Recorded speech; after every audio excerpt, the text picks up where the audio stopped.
જય સીતારામ, જય માતાજી. સ્વાગત છે તમારું મારી આજની રેસીપી વિડીયોમાં. તો આજ તો આપણે બનાવશું પુલાવ, એકદમ ટેસ્ટી અને એકદમ મસાલેદાર. તો તમે મારી રેસીપી પર નવા આવ્યો તો મારી યુટ્યુબ ચેનલને જે સબસ્ક્રાઈબર ના કરી હોય તો સબસ્ક્રાઈબર કરી દેજો. તે માટે આપણે એક સ્ટીલની તપેલી લઈ લઈશું. તપેલીમાં આપણે એક લોટા જેટલું પાણી ગરમ કરવા મળીશું. થોડું પાણી ગરમ થઈ ગયું તે માટે છે ને મેં એક વાટકી જેટલા જે બાસમતી ચોખા આવે તે લઈ લીધા છે. એ ચોખાને આપણે 2-3 પોણી સારી રીતે ધોઈને આપણે બફાવા મેળ દઈશું ચોખાને. તો જો આપણા ચોખા સરસ બફાઈને તૈયાર થઈ ગયા છે. જો આપણે આવી રીતે આંગળીની મદદથી દબાઈએ તો દબાઈ જાય તેવા ચોખા આપણા તૈયાર. તે માટે આપણે શાકભાજી તૈયાર કરી લઈશું. તે માટે છે મેં એક વાટકી જેટલા વટાણા લીધા છે, એક ટામેટું લીધું છે કટિંગ કરેલું, એક શિમલા મરચું લીધું છે કટિંગ કરેલું, થોડી કૂબી લીધી છે અને એક ડુંગળી નાની લીધી કટિંગ કરેલી, અને આ કેપ્સિકમ મરચાં લીધા છે, આ લીલા મરચાં તીખા લીધા છે, એક ગાજર લીધું છે કટિંગ કરેલું અને એક બટાકો કટિંગ કરેલું, અને આપણે લીલા ધાણા લીધા છે કટિંગ કરેલા અને લીંબુ લીધું છે. તે માટે આપણે વઘાર કરી લઈશું. તે માટે મેં એક કઢાઈ લઈ લીધી છે. કઢાઈમાં આપણે 4 મોટા ચમચા તેલ એડ કરીશું.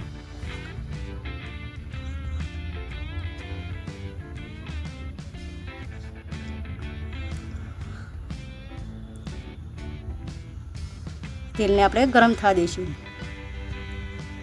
આપણું તેલ ગરમ થઈ જતું તેમાં 1 ચમચી આપણે જીરું એડ કરીશું. જીરાને આપણે સારી રીતે ફૂટવા દઈશું.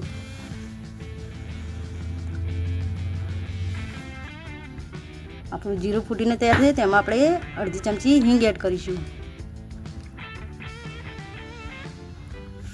હવે તેમાં આપણે બધા શાકભાજી એડ કરીશું. ડુંગળી,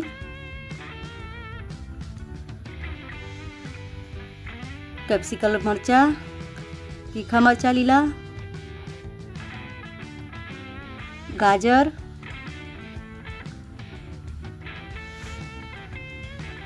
બટાકા,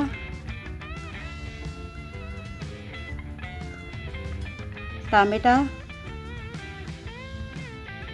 શિમલા મરચાં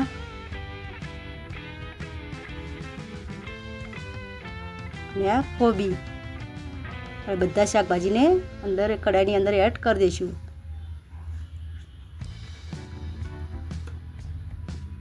અને આપણે જે વટાણા લીધા તે બધા અંદર એડ કરીશું, 1 વાટકી જેટલા. બધા શાકભાજીને આપણે સારી રીતે તેલની અંદર મિક્સ કરી લઈશું.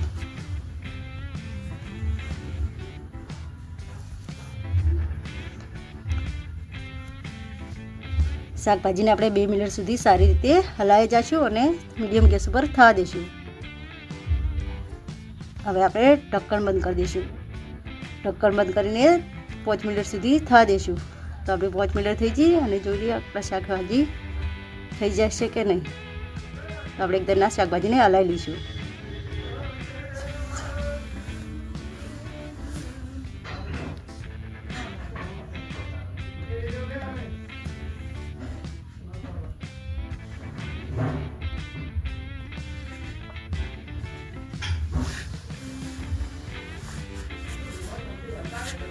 એમાં આપણે સ્વાદ મુજબ મીઠું એડ કરીશું.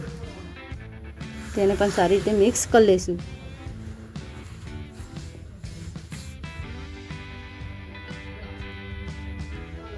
મીઠું એડ કરવાથી આપણા શાકભાજી છે તે જલ્દી ચડી જાય છે. તે માટે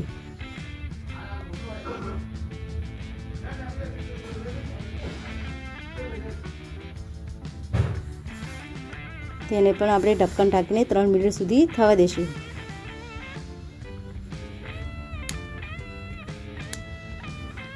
તો આપણે 3 મિનિટ થઈ જઈ ઢક્કણ ખોલી લઈશું.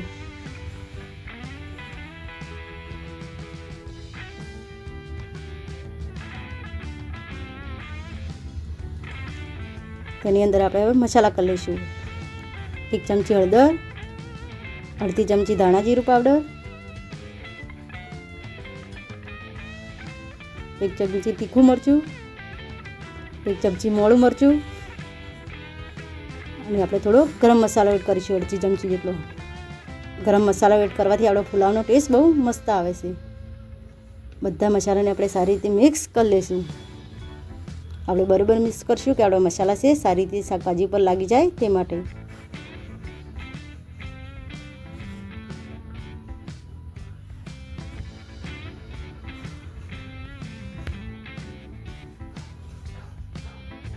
તો જો આપણે શાકભાજીમાંથી તેલ છૂટું પડવા માંડ્યું હતું.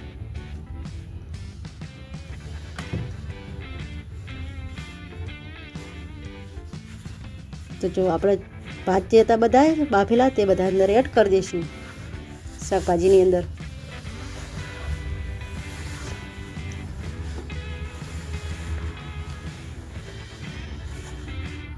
હવે ભાતને આપણે બરોબર શાકભાજીની અંદર મિક્સ કરી લઈશું. આપણે બરોબર મિક્સ કરવાના છે કે આપણા ભાત છે તે શાકભાજીની અંદર સારી રીતે મિક્સ થઈ જાય તે માટે.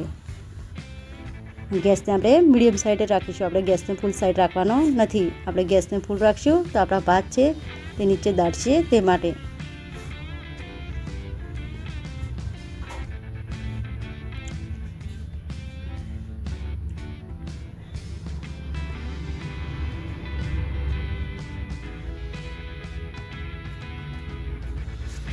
તો જો આપણો પુલાવ એકદમ ટેસ્ટી બનીને તૈયાર થઈ જશે. તેની ઉપર આપણે લીલા ધાણા એડ કરીશું.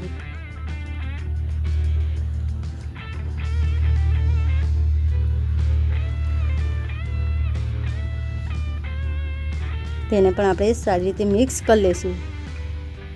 જો આપણા પુલાવ એકદમ ટેસ્ટી અને એકદમ મસાલેદાર બનીને તૈયાર થઈ જશે.